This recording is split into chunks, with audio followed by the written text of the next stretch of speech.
Hello mga kakusina, for today's video gagawa po ako ng dynamite at ito po ang ating mga sangkap na gagamitin.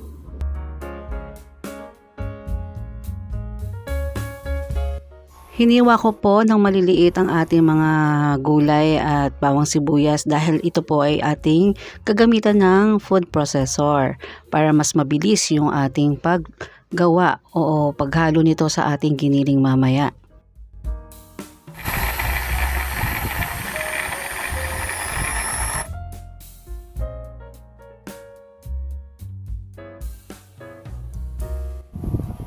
After po natin na mapino yung ating mga sangkap, ilagay na po natin siya sa mixing bowl.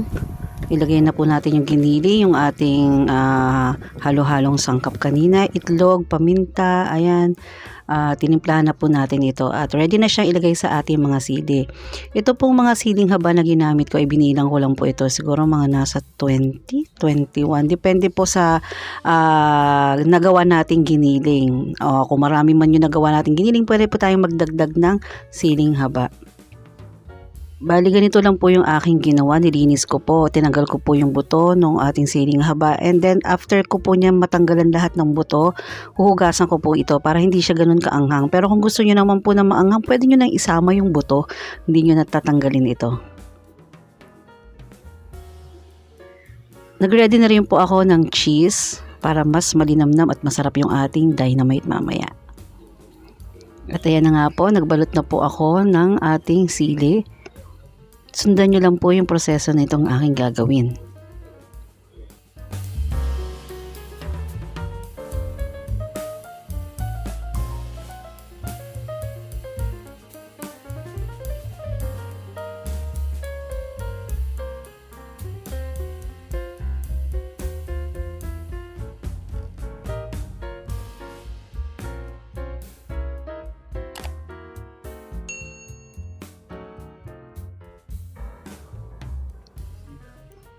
Ayan po at natapos natin yung pinakaunang dynamite natin. Gumamit po ako dito ng gloves kasi maanghang po itong ating sili, so didikit po siya sa ating kamay, kaya ingat lang po kasi baka maipahid natin sa mukha natin o sa ang parte ng katawan natin.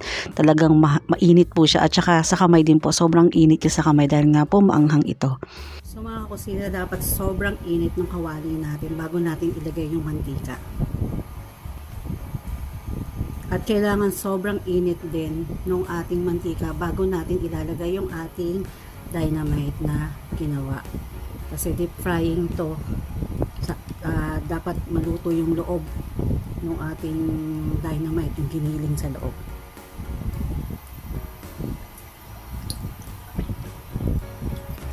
Initin lang muna natin yung mantika natin. Check na po natin kung pwede yung mantika natin.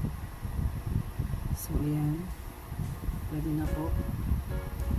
Dito na po natin yung ating dynamite. Sinaan po natin yung apoy o yung init ng ating kalan pag nilagay natin yung ating dynamite para maluto yung loob.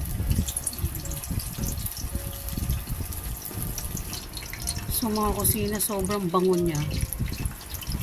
Naamoy ko din yung cheese sa loob ng ating dynamite. Sobrang hina lang po yan.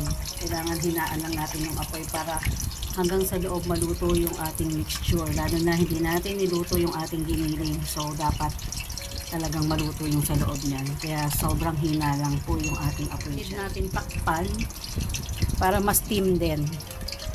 Manuot yung init dun sa loob. Nakakatulong din po yun sa pagluluto ng ating giniling dun sa loob ng ating sili. O diba? Ang bango, super. O diba? Hindi siya agad-agad nasusunog kasi sobrang hina ng apoy natin. O yung init ng ating induction cooker. At tingnan mo yung cheese. Ibig sabihin, pumapasok talaga sa loob yung mantika or yung init ng ating mantika. Kaya hindi siya mahihilaw. Diba? Yun lang ang sikreto dun eh. Slow cooking. Patience. Kailangan. So, yan. Nakikita ko naman eh. Ayun o, tinan nyo. Meron siyang mantika sa loob. So, talagang natiprito niya yung loob ng ating dynamite. Yung giniling sa loob. So, lutuin pa natin ng konti yung kabila naman.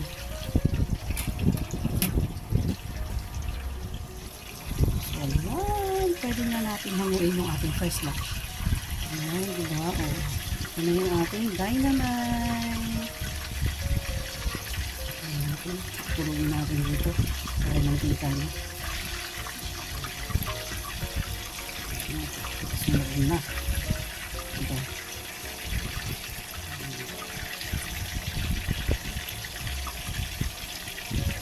Kasi ito, nagigatuin pa natin yung dalawa kasi nasa dulo sila kaya hindi sila masyadong naluto. Ayan, medyo maputi pa. Ayan. So, ito na po yung ating naluto. Gatuin ko pa yung iba pa natin ginawa. At chinek ko rin po yung loob ng ating dynamite at talagang naluto naman po ito.